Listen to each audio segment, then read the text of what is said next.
guys? It's Tony here. Welcome back to Man Cave Studios and back to the Ace of Rays podcast. Let's get right into it. The Tampa Bay Rays are still losing games, a lot of them. So this is fun. They had a 4-game series against the Yankees. They lost 3 of 4. I thought they would at least have won 2 of the games in that series. They blew it the third game in that series and lost in walk-off fashion against the Yankees. They won the first game of that series. That was actually their first win in 6 games by that point, or 5 games. And then they lost the second one. They lost the third one, like I just said, got walked off. And then Pepio forgot how to pitch before the fourth and final game of that series. And then they got rain delayed. And they probably should have just called it during the rain delay and saved us all from having to watch whatever it was, 3 boring innings of nobody scoring runs. Because both teams suck. And that series just proved that the Rays suck more than even the Yankees, who are terrible right now. Then they went home for their only 3-game stretch at home, basically in the span of like 5 weeks' time. They played the Dodgers. They lost the first game of that series 5-0. That was predictable. They won the second game of that series in shutout fashion. Blake Snell giving up 2 homers to Yandy Diaz. Basically got every run on that game off of a home run. Junior Caminero being the other one. So the Rays won at least one game against the Dodgers, 4-0, and then they got shut out again in the third game of that series. Englert actually was a losing pitcher for that, which is surprising because he's been one of the Rays' better relievers. But when you can't score runs, what do you expect? And then they played the Angels. They went out to Anaheim, not Los Angeles, Anaheim. The Angels play in Anaheim. I've seen it. I've seen that stadium with my own 2 eyes. It is not in Los Angeles. It is in Anaheim. They finally won a series for the first time since mid-July, right after the All-Star break, when they ugly defeated the Baltimore Orioles. They won the first game of that series, and that was a big win. They got an ugly win in the second game of that series, and then they lost the game 3 of that Orioles series. Well, the Rays lost the first game of the Angels series, and then they won the next 2. They beat them in game 2, 7-3. They had a good 4th inning, and then outside of that, nothing really. And then the third game of that series, they had a 4-0 lead. Shane Baz blew it very quickly. And then Christopher Morel, of all people, hit a home run. That was ultimately the go-ahead home run. Because the Angels have the same problem as the Rays in that they suck. So yeah, the Rays finally won a series. It's their first set of back-to-back wins since that Orioles series as well. And since late June, when this whole losing streak thing started, the Rays have only won 2 series, including the Baltimore series and the Angels series, and they've only had back-to-back wins twice, the Orioles series and the Angels series, since that fateful Baltimore series in late June. Let's talk about the trade deadline. A couple things happened. Well, more than a couple things happened at the trade deadline. Danny Jansen, I think, was the first player to be traded. It was probably the deal that made the most sense for the Rays out of all the moves that they made. They traded Jansen to the Milwaukee Brewers. Basically, they brought in Danny Jansen over the offseason because they had a hole to fill at catcher, and they thought they were a catcher and a shortstop maybe away from being a playoff team, and perhaps they were. At one point in the season, it looked that way, but when they started losing, it didn't make sense anymore. So, at the very least, they got Danny Jansen as a free agent. They traded him away, and they got a return. So, good for them. And with Fortes coming in, that is not a bad move at all, because Fortes is a younger player. They can probably train him to be a decent catcher. They got a couple catchers over the deadline, and they also still have Matt Thaiss. So they have a plethora of catchers at the moment. I think they actually DFA'd Matt Thaiss, but they had a plethora of catchers, and they still have Logan Driscoll in the minors. Zach Littell was an interesting one. I knew his name was circulating. Um, I think the deal only makes sense if he wasn't going to resign because the Rays don't have an abundance of starting pitchers in their minor league system right now, unless they do the right thing and make Ian Seymour a starter. Because Yanyao Kuret hasn't been really anywhere this season. I thought he would have made his debut by this point, but I don't even think he's still in. I think he's still in Montgomery. I don't even think he's made it up to Durham once yet. Um, but I thought it was a dumb move. If Zach Littell wasn't going to re-sign because they don't have starting pitchers, so unless they're going to go out and get one next year, or unless they're going to re-sign Zach Littell at the end of the season, after the season is over, it did not make a lot of sense to me. But if he doesn't re-sign, if he doesn't come back to the Rays and he winds up signing for somebody else in the offseason, then I guess it makes sense. Or if, whoever they got in that deal, I didn't analyze it too much. Whoever they got in that deal, if they work out, then it's perhaps a good deal. Taj Bradley. As a critic of Taj Bradley, a heavy critic of Taj Bradley, this one was a head scratcher. Not because they traded him away, because they got a 30-year-old reliever in return. That's right, the Rays, who were supposed to be rebuilding at the deadline, who made that very clear with their first two moves, trading away Zach Littell, trading away Danny Jansen, all of a sudden decided, let's trade one of our more promising starting pitchers, who we just said last week is a very promising starting pitcher. Let's trade him away and get a 30-year-old reliever in return, because maybe we're not rebuilding. Maybe we still have a chance to make the postseason after all. Ooh. Um, so okay, we're getting older here, not younger. Um, Curtis Mead was another one that didn't make a lot of sense because of who they got for him. Adrian Hauser, who's had a great season. He's under contract with, for one more year after this year. He's under contract for 2026, and that's it. And he's 32. And Curtis Mead is a 24-year-old, at worst, backup infielder. At maybe at best, starting shortstop at some point. Who knows? Um, Especially with the other guy the other major player who left during the trade deadline, Jose Caballero. But this was one that you could see from kind of a mile away. He'd been out of the lineup for several days. He got traded to the New York Yankees. It was a good return. Pereira has been good in his first few games in Durham. And Carson Williams now needs to make his debut at some point this season with the Rays. He's had a good start to August, but getting rid of Jose Caballero pretty much clears that spot for Carson Williams. So he needs to be good, or Taylor Walls needs to be good, or that was another kind of wasted move. Because I don't think they got a really promising shortstop in return. I guess we'll see. In return for any of these deals.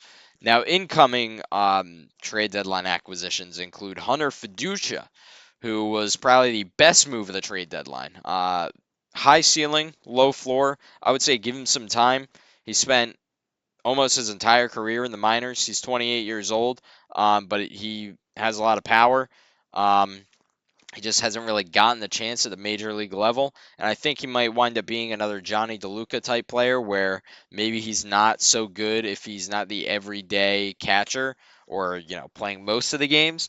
But if you get him in the lineup every day, and if you don't do the stupid Kevin Cash thing, Kevin Cash, and keep him in the same spot in the lineup every night, which is how a lot of teams in this league wind up getting production out of their players. They keep them in the same spot in the lineup every night, so that way they know when they're coming up every night.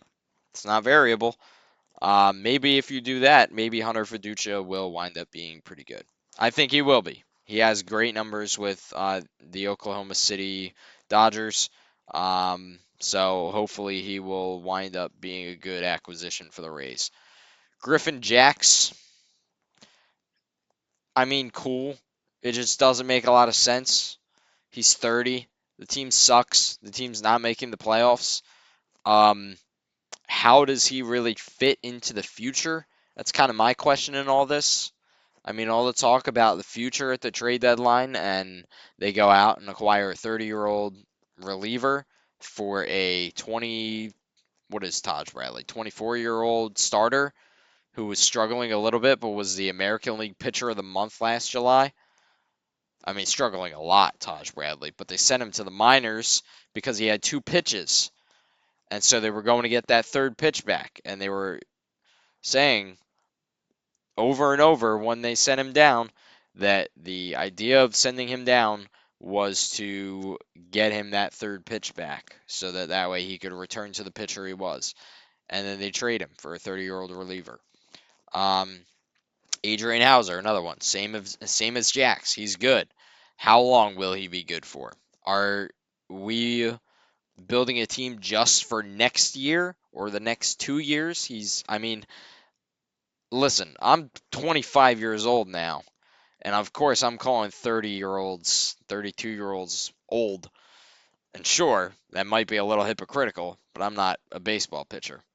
I'm not even an athlete. But you look at how careers typically go. Um, Younger players typically have longer careers remaining than older players. So a 20-year-old who is a very promising pitcher, reliever, starter, doesn't matter, is probably going to have a longer career going forward, like has more years to play, than somebody who is 30 or 32 years old or even 25 years old. Nick Fortes, that was a good move. Like I said about Danny Jansen, the catcher spot is still not really that good for the Rays. Hopefully that will change between Fortes and Fiducia. Fortes had a home run the other day. That was pretty cool against the Angels. His first hit as a Ray. Hopefully there are many more to come. All right. So I'm going to devote a lot of this episode to talking about why the Rays are losing. Not a lot of this episode, but probably the next several minutes. Because I've explained in the previous videos, the previous podcast episodes, like how the Rays have done in stretches and all the numbers are bad, but I haven't given comparisons. So people, especially like close with the organization and the broadcasts and all that, are all always asking the question, how did it go wrong so fast? So today, I'm going to tell you how it went wrong so fast. The Rays were probably the best team, or one of the best teams in baseball, in the month of June, and they were the worst team in baseball, hands down, in the month of July. Um, how did that happen? Well, let's go through it piece by piece. Let's start with the hitters.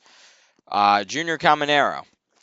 Average with Caminero is a little dumb to bring up because that's not his game. But slugging, he was slugging .531 in June. He had 8 home runs. He was slugging .444 in July, 6 home runs. Kind of a significant step backwards. Yandy Diaz had an average of 400 in June and was slugging .610. In July, he had an average of .258 and was slugging .452. Giant step backwards. And I know all of the stats. Oh, Yandy Diaz since June 8th or whatever, or late May, he's the best player in the big leagues. Yeah, most of that was because of how he played in June. In July, 258 for a leadoff hitter. That's not very good. Brandon Lau, in June, batted .337 with 600 slug. In July, 273 with 424 slug and was on the 10-day IL twice. Not that he could have really controlled that, but it is what it is. That's why the Rays were losing so much, especially when Jose Caballero was the default replacement, and he wasn't anywhere even near how Brandon actually even played in July. 273 average, you would take that from Jose Caballero, but not anywhere close, and hence why he's not really with the team anymore. Jonathan Aranda, who's now on the IL, batted .340 in June with .480 slug. Batted 279 in July with 419 slugs, so a decrease of about 70 points. Josh Lowe, whose average in June was 239, which is bad, whose on base percentage was 314 in June, which was bad, did much worse in July. His average was 186, and his on base was 253. That's a decrease average wise of over 50 points, and on base about 70 points. Jake Mangum, 303 average in June, 337 on base percentage, 221 average in July, decrease of 80 points, 299 on base percentage, decrease of only about 40 points. Christopher Morel, surprisingly, batted 306 in June in limited appearances, was slugging 639. In July, he was batting .097. That is a decrease of over 200 points. And he was slugging 226. That is a decrease of 400 points. Chandler Simpson, kind of a minor decrease. Went from a 318 average in June and 375 on base percentage to a 310 average in July and a 344 on base percentage. It's still a decrease, and hence that is why the Rays are losing games on the hitting side. They are not hitting nearly as much as they were before. The only improvement was Taylor Walls, who batted 270 in the month of July versus 246 in the month of June. So bully for Taylor Walls, the only Rays hitter who improved in the month of July from the month of June. Regular hitter who's still with the team. And even the ones that aren't still with the team weren't really doing too well in the month of July. Pitching wise, there are a couple of bright spots there. There are actually 4 total bright spots there, and all of them come with asterisks a little bit. Garrett Clevenger, his ERA was 270 in the month of June. It was 135 in the month of July.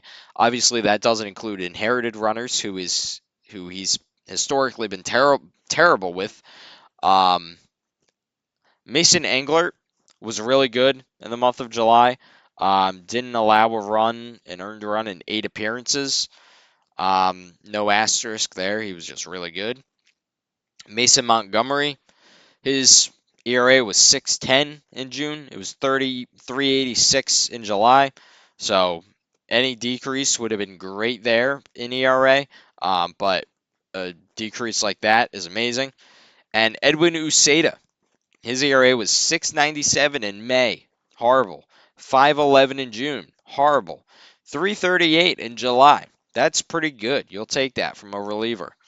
And then starting pitching, all just got worse pretty much, especially the players that are still with the team that have been the consistent starters for the Rays throughout the season. Shane Baz, his ERA was 3.26 in June. It was 5.4 in July. Ryan Pepio, 3.76 ERA in June, 5.03 in July. Both of those increase. I mean, Shane Baz an increase of 2, and Ryan Pepio 1.3 about. Drew Rasmussen, not as drastic, 3.68 ERA in June, 4.15 in July. That's higher. Brian Baker, he had a 2.38 ERA in June, all with Baltimore. Before he got traded from Baltimore, his ERA started to climb a little bit. When he was with the Rays, it skyrocketed.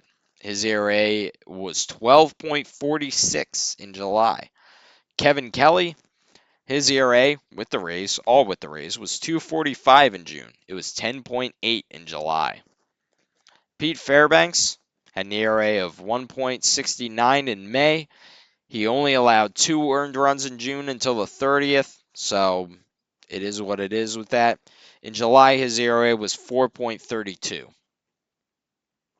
That is why the Rays are losing. Those are your high-end, your closer, first of all, 3 of your starting pitchers, a reliever that you brought in when things were not going well, who was worse than his replacement, who I guess would have been Forrest Whitley or Eric Orsi, who should still be with the team, regardless. Um, and Kevin Kelly, who just fell off a cliff. As a result, the Rays, who were 17-10 in June, were 7-18 in July. That is a swing of 9 games. 7-10, 7 games over 500 to 7-18, 11 games under 500. That's crazy. They had one hot stretch from late May to late June, and it ended with that 22-8 Orioles blowout loss. They won the next day in blowout fashion. They lost the series, and almost every series after that till now, except for two, a month and a half later. Not good. Not good for the Rays. So the Devil Rays advocate for today is a little bit more pressing, and I hate asking questions like this, but is it time for a change for the Rays in more than just ownership, meaning management, GM, president, cash, pitching coach Kyle Snyder, the bench coaches, whoever? Is it time to change more than just the ownership this offseason? Because with the sale, ideally, which I'll believe the sale when it happens. Hopefully, it's not just another false promise by Stu Sternberg, like the many that we've gotten on a new stadium in the last, especially 5 years, 5 6 years. Hopefully, when the sale goes through, there will be a new ownership. But will there be more change after that? Well, let's see. Let me read you a quote from Eric Neander about the trade deadline. He said, realistically, we've got to play about 15 over 500 the next 2 months. Is it something we thought was doable with the group as it was? We don't have the margin for error to double down on that and also put ourselves in a position to have competitive teams for the foreseeable future. We're going to keep doing our best to win games this year. It's going to be harder, but our outlook for the next 3, 5, 7 years is considerably stronger with what we brought in. I have a responsibility to get this team to a World Series. Ideally, we stay all in on this year and we strengthen our future, but we have to make some difficult choices.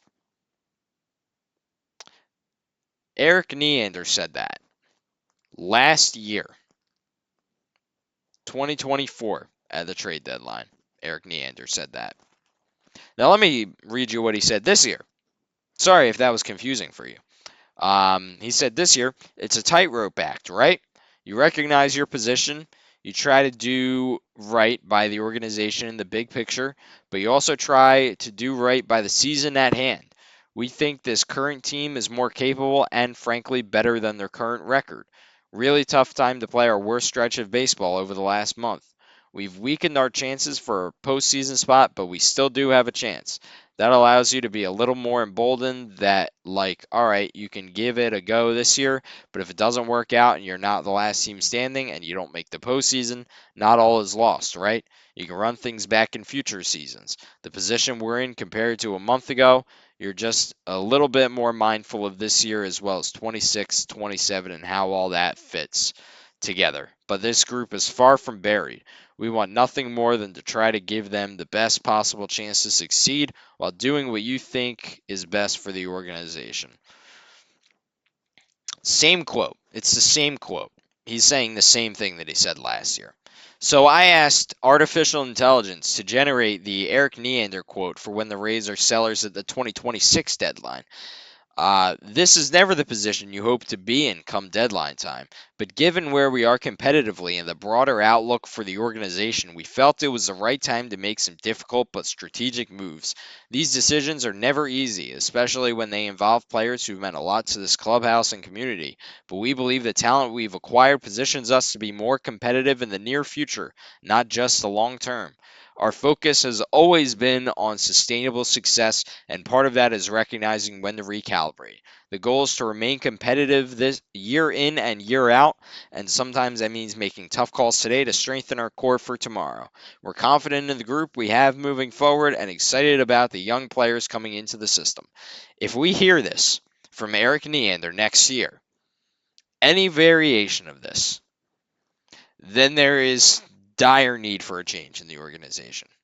If AI can predict what Eric Neander is going to say at the trade deadline next year and it sounds anything like this, that means the Rays have been way too predictable over the course of what will have been 3 years, and they are not anywhere close. And they are saying the same thing for the third year in a row. Because the three quotes that I just read you, the two real ones and the one that artificial intelligence made up, are the same quote. We're not in a position to win this year. We don't think we're in a position to win this year. We don't want to go all in. So what we did was we made some moves, and we're going to try to be good in the future, especially the near future. Um, what we've heard from Eric Neander, and I think for the time being, for the offseason, you give him the benefit of the doubt because he did put together that great team that should have won a World Series if it weren't for cheap ownership, wishing for Darno and Morton to go away, and Wander Franco being a pedophile. Um, that team should have won a World Series, but they didn't. And so the guy who built it did a great job with building it. But the last two iterations of the team have been bad, unexpectedly bad. They went from 99 wins to 80, and they went from 80 wins to on pace for maybe like 75 at this point.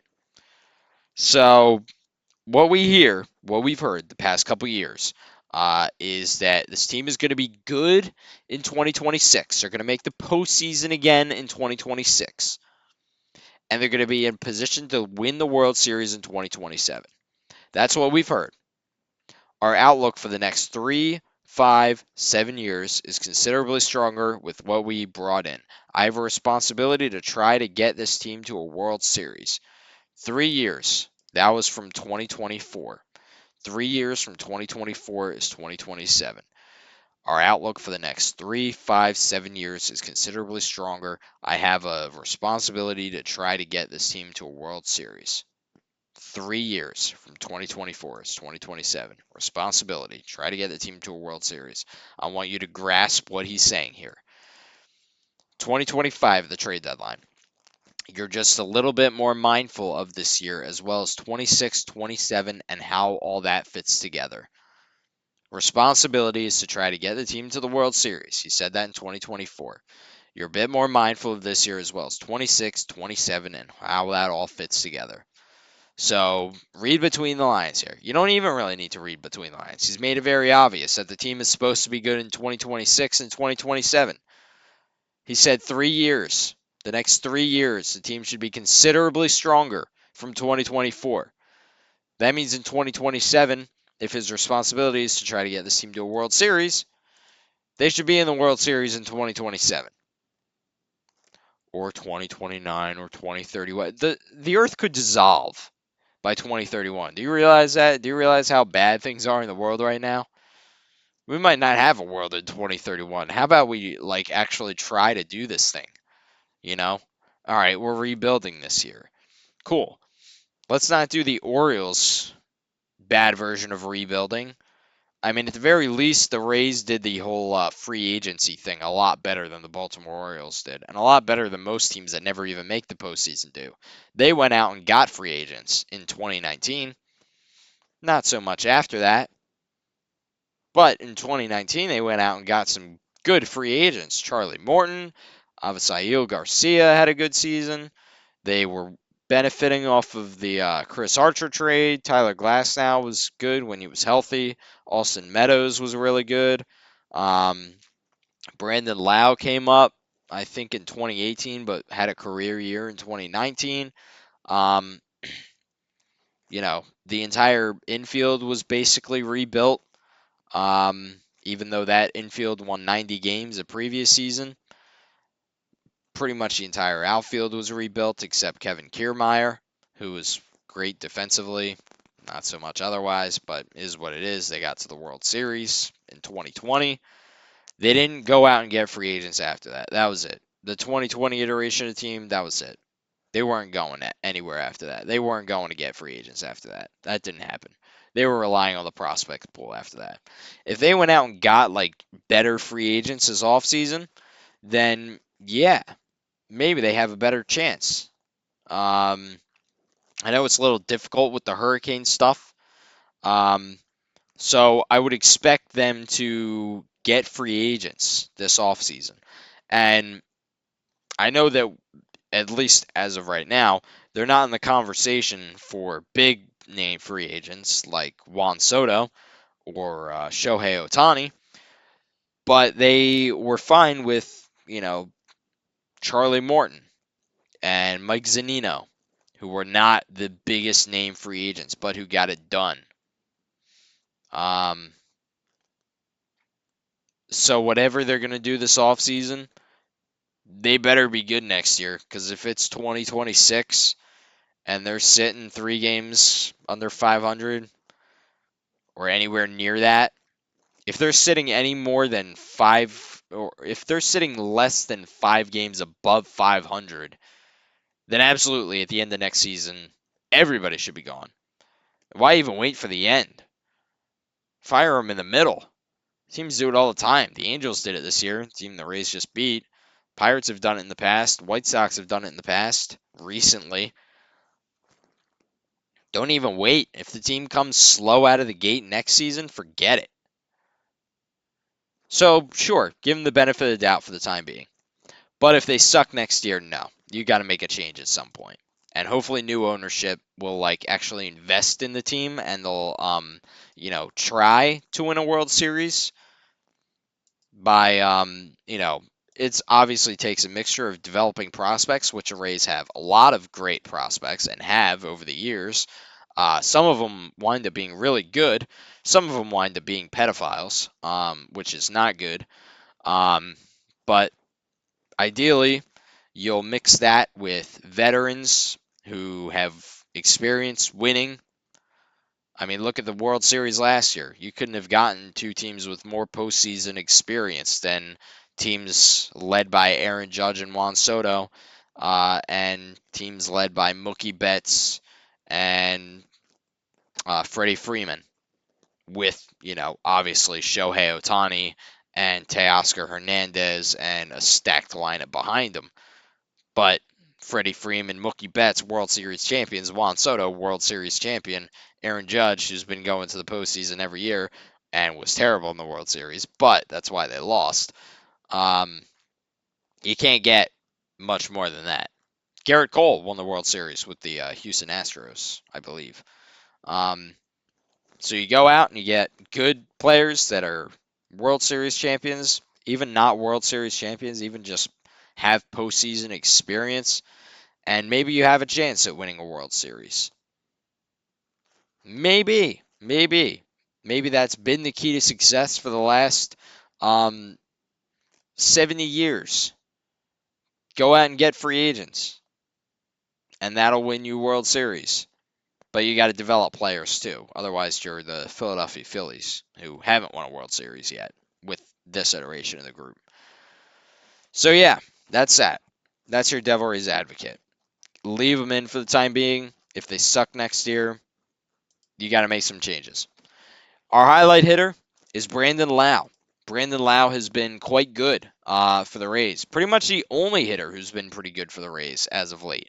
Like I said, in July, his numbers weren't awful. He was batting .273 in July with .424 slug. That's not terrible. That's pretty good, actually, for somebody towards the top of the lineup in any lineup.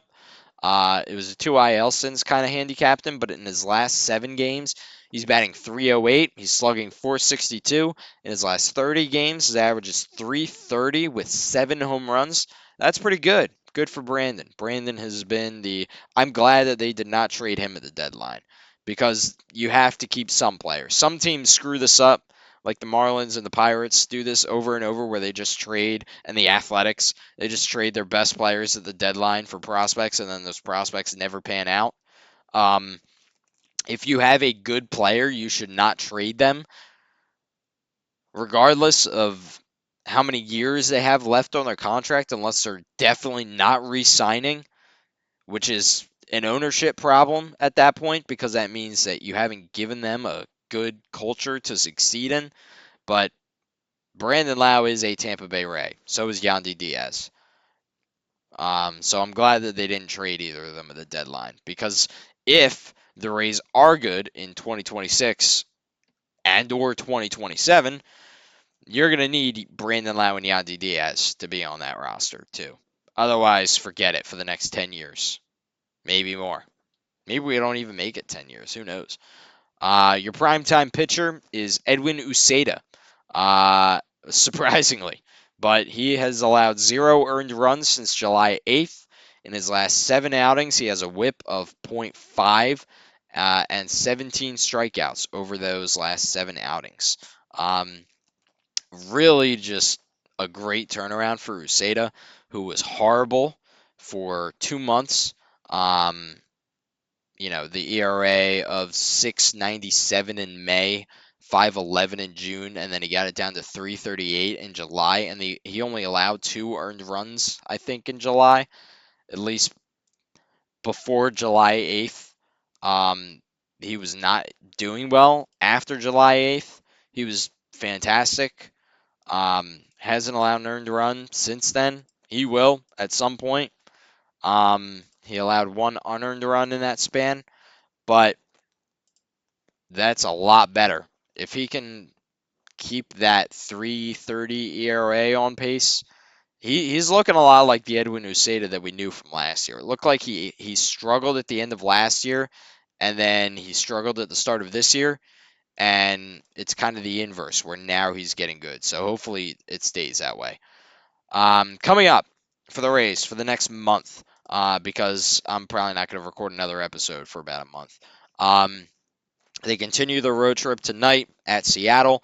After that, they're going to Sacramento to play the Sacramento Athletics. That is their name. They're the Sacramento Athletics. Then they're going to San Francisco for a 3-game series. They have 2 games at home against New York and then 2 games at home against St. Louis. They go on another mini road trip to Cleveland and Washington before coming back home for 7 games. The first 3 against Seattle and the second set of 4 against Cleveland at home. Only 2 of those teams have losing records, Sacramento and Washington. So if you could go 500 in that stretch, that would be great. If you suck so badly that you wind up at almost the bottom of the American League, that would also be somewhat decent for future purposes if that's what the goal is. If the idea is to tank for a higher draft pick. But fair warning, the Orioles did that for 10 years, and they are pretty bad now, too. So yeah, that's going to be it for this episode. Again, the next one is going to be in mid-September, probably early or mid-September. Kind of depends on the schedule now because of my Man Cave Studios little seasons things. So that's all fun. But anyways, thank you guys so much for watching, and peace out, broskies.